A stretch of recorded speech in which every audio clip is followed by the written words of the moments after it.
At the time of its development, the repulsion's inverse propulsion system seemed revolutionary. But Victor Schauberger believed he had rediscovered an ancient technology. Victor also refers to old Indian texts where he reads out of these texts that these old peoples, they used some kind of flowing magnetism that allowed them to overcome gravity.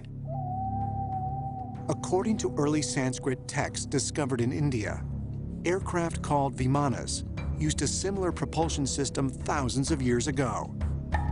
Is it possible that German scientists viewed ancient texts like the Bhagavad Gita not as legendary myth, but as a source of historical and scientific fact?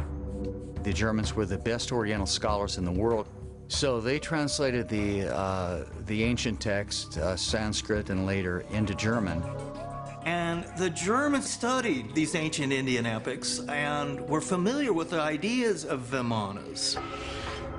And so by combining that with this vortex technology and allegedly this crash disk from 1936 in the Black Forest, they then came up with their designs for these flying saucers.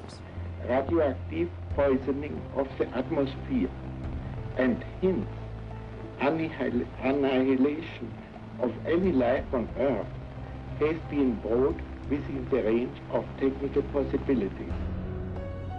How were the German scientists in Berlin able to make this discovery before anyone else? Was this really a new breakthrough? Or might these scientists have rediscovered an ancient source of unimaginable power?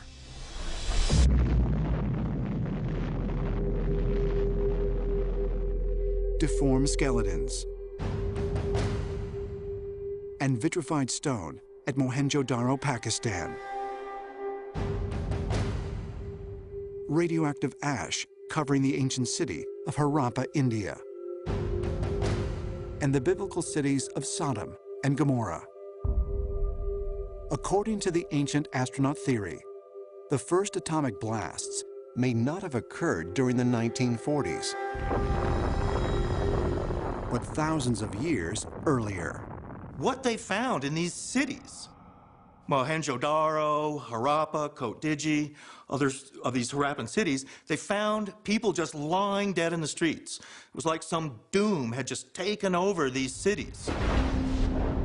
Some theorists have proposed that what happened to Sodom and Gomorrah, two cities right at the end of the Dead Sea, was some kind of nuclear explosion that wiped this area out.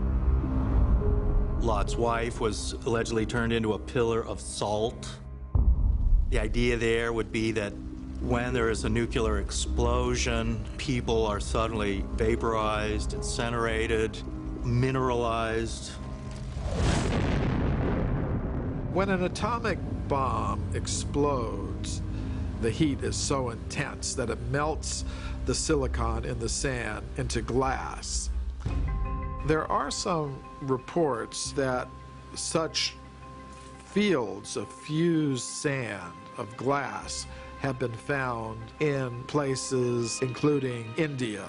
But if they do exist, this would confirm the descriptions given in the ancient Sanskrit writings that the people of those times had weapons resembling our modern nuclear weapons. They were called Brahmastras. According to the Hindu texts, the Brahmastras came from gods. But who were these supernatural beings? Many of these Hindu gods did look different than humans.